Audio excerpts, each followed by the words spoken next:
How's it everyone, and welcome to another episode of Woodwork. Today I want to go over my experience with cordless drills. I'm sure you've seen on some of my other videos why I use so many Makita tools, and I suppose it's a bit of a buyer's guide as well. So before I got my first cordless drill, I always used corded drills.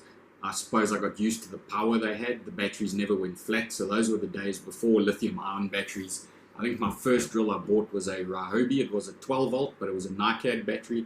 It took half a day to charge, and you had 10 minutes of runtime with it. It had no power, so I retired that very quickly and went back to a corded drill.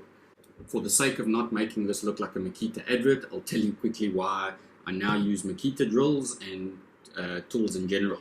My first Makita tool was a track saw. I've had that for about 7 years, using it every single day, and it is an absolute beast. I haven't even changed the brushes on it, so basically I'm just sticking to what works for me.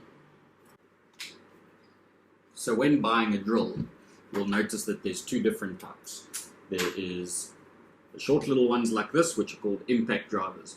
These are purely designed to drive screws.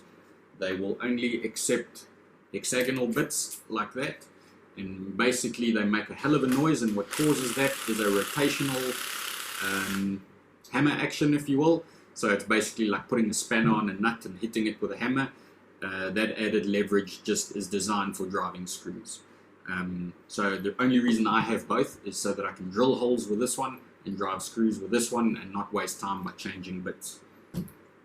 So the one you would want as your first cordless drill would be this one. This has a traditional chuck on it. It will accept normal drill bits. It will also accept the hex shanked adapters that you can then put screw bits into, and this will drive screws just fine. It'll drill holes. It will drill into masonry, although I wouldn't rely on it for that. It will do it in a pinch. So some of the features you would want to see on your drill would be a speed sensitive trigger. It would be a LED work light. I always thought they were quite gimmicky at first, but once you get used to them, very, very handy. You would want like this has got a main speed switch, 1 and 2 setting.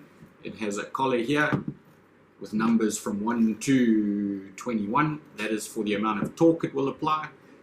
It then has a secondary collar that allows it to go from hammer action that can drill into masonry to a little screw icon that's for driving screws, and a drill icon, little picture of a drill bit for drilling through materials, woods and steel and whatever. Other than that, forward and reverse.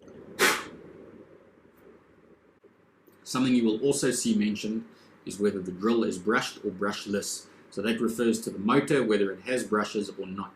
A brushless drill will be more expensive, although more efficient and more powerful. There's nothing wrong with the brushed equivalent. So the last and probably most important thing to consider when buying a cordless drill is what makes it cordless in the first place, which is the battery and the charger. So if you buy it in a kit, you will get your drill, you will get a charger, and possibly 2 or 3 batteries. My personal recommendation is go for an 18 volt or higher system.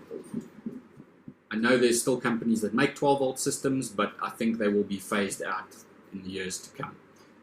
Personally, what I like about the Makita 18 volt system is that there are over 200 tools that run on the exact same battery, so everything's interchangeable. So that's something to consider, is to look at the brand that you're buying and how interchangeable everything is.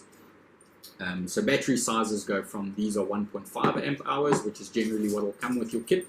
All that means is it's a smaller capacity battery and will have less run time than a 3 amp hour or a 5 amp hour, and I think Makita goes up to a 6 amp hour battery. What's nice about the larger ones is that they have power level indicators, so that before you climb on the roof, you know exactly how much juice is left in your battery. So with Makita, I know that these 1.5 amp hour batteries charge in about 12 to 15 minutes, and the 3 amp hour takes about 22 minutes to charge, and I can fit a whole kitchen on one of these. So I think what it comes down to, as long as you get more running time than what it takes to charge the battery, you'll be fine. So to summarize in short, I would say stick with a reputable brand.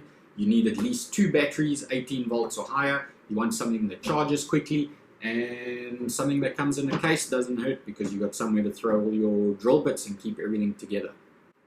Thank you very much for joining me on this short little video. I hope you found some of it useful, and please like and subscribe if you want to see more content like this. Cheers.